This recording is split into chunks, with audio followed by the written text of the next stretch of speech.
Hi friends.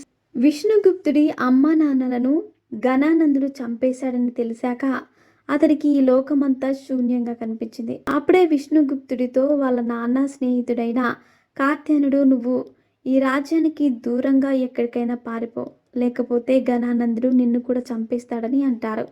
అప్పుడు అతనితో విష్ణుగుప్తుడు, నా తల్లిదండ్రులకు దహన సంస్కారాలు చేయకుండా నేను వెళ్ళను అని చెప్తాడు.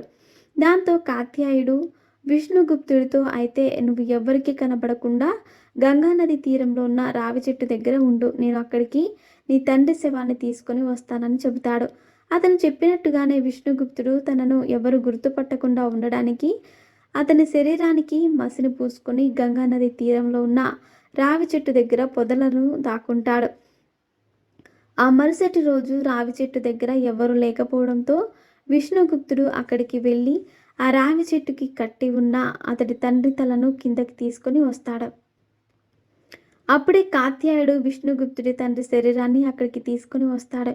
దానితో విష్ణుగుప్తుడు, నా తల్లి శరీరం ఏది అని అతన్ని అడుగుతాడు. అప్పుడు కాత్యాయనుడు అతనితో, నీ తల్లి శరీరం కనిపించలేదు, నీ తండ్రి శరీరానికి మాత్రమే దహన సంస్కారాలు చెయ్యి, నీ తల్లి శరీరానికి దహన సంస్కారాలు నేనే చేస్తానని చెబుతాడు. దానితో విష్ణుగుప్తుడు తన తండ్రి శరీరానికి దహన సంస్కారాలు చేస్తాడు. ఆ తర్వాత కాత్యాయనుడు విష్ణుగుప్తుడికి ఒక సంచినిచ్చి అతనితో, ఈ సంచిలో ఒక కత్తిని, అలాగే 50 బంగారు నాణ్యాలను మరియు తక్షశిల అధ్యక్షునికి నేను రాసిన లేఖ ఉన్నాయి, నువ్వు అక్కడికి వెళ్ళి ఆ విశ్వవిద్యాలయంలో చదువుకొని అక్కడే ఉండిపో అని అతనితో చెబుతాడు.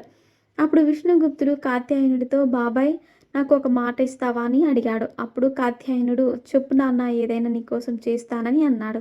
అప్పుడు విష్ణుగుప్తుడు, ఘనానందుని ప్రాణాలను నేను తిరిగి వచ్చే వరకు ఎటువంటి హాని జరగకుండా దగ్గరుండి కాపాడు అని అంటాడు. అది విని కాత్యాయనుడు ఆశ్చర్యపోతాడు.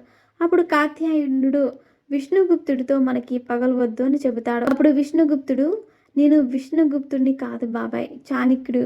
ఇక్కడి నుంచి విష్ణుమూర్తిగా వెళ్ళిన నేను ఏదో ఒక రోజు చాణక్యుడిగా తిరిగి వచ్చి ఆ ఘనానందుని ప్రాణాలను తీస్తానని శపథం చేసి అక్కడి నుంచి తక్షశిల విశ్వవిద్యాలయానికి విద్యను అభ్యసించడానికి వెళ్ళిపోతాడు. సో ఫ్రెండ్స్, చూసారుగా, ఇలాంటి మరిన్ని విషయాలను మీరు తెలుసుకోవాలనుకుంటే వెంటనే మా ఛానల్ని సబ్స్క్రైబ్ చేసుకోండి.